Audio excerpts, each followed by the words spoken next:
Hello, welcome to another Burgundy with Tweedy video. I'm back on the Seven Sisters for the evening. The sun is setting just over there. Hopefully I can show you a bit of footage of that. And I can see the Belle 2 lighthouse over there. I am making a Boeuf Bourguignon. If you want to see the full cooking bit, that's over on Tweedy Outdoors. I use this wine to cook.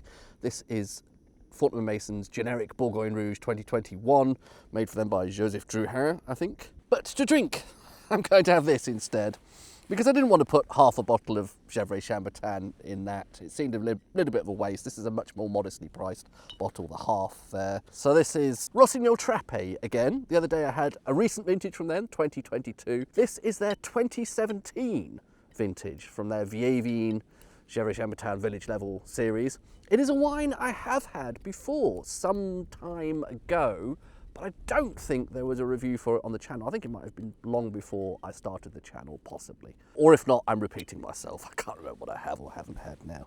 I did try a little bit of that Joseph Drouhin Bourgogne Rouge, which was quite pleasant, actually. It's sort of soft and fruity, I would say. Not sort of intense, powerful Gevrey Chambertin-esque Burgundy, but if you're into those kind of raspberry, strawberry, berry fruit style of Burgundies, it was actually pretty pleasant. So there is a tiny dribble at the end of that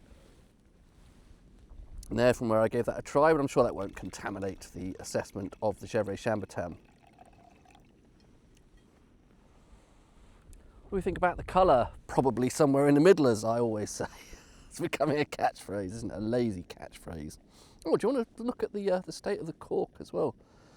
It's starting to wear out a bit down the bottom, isn't it? But fine up at the top. 2017, of course, was always that favourite vintage of mine.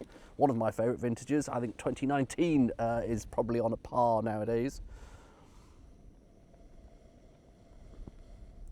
And now it's getting a bit long in the tooth, isn't it? It's getting a bit old.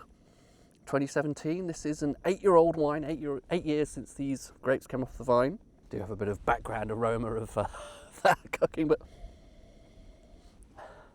this has almost slightly thinking of Bakewell tarts, the glacé cherry on top of Bakewell tarts. But then behind that, a little touch of something kind of almondy or marzipan-y almost. Sort of cherry jam, glacé cherry, plus something marzipan-y, frangipane, marzipan, almondy of a Bakewell tart. That's quite pretty, actually. It's all melded together quite nicely, and it's quite giving quite a sweet sensation on the nose. Sort of baked products, but predominantly we're talking about cherry, but there's some interesting nutty sort of background aroma there.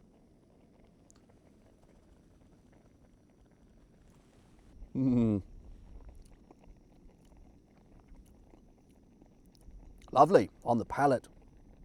It's somehow straddling being quite rich and quite condensed, but starting to go a little bit kind of wispy and ethereal with age. It's simultaneously both, I suppose elegant is the word I'm looking for. It has a sort of richness to it, but it's also quite sort of perfumey. The sensation on the palate is somehow perfumey. I know that sounds strange. I'm rushing this a bit because I can see the sun is setting over there and I want to just be staring at the sunset rather than talking about wine to my imaginary friends in a box. It has a lovely silkiness, lovely elegance to it.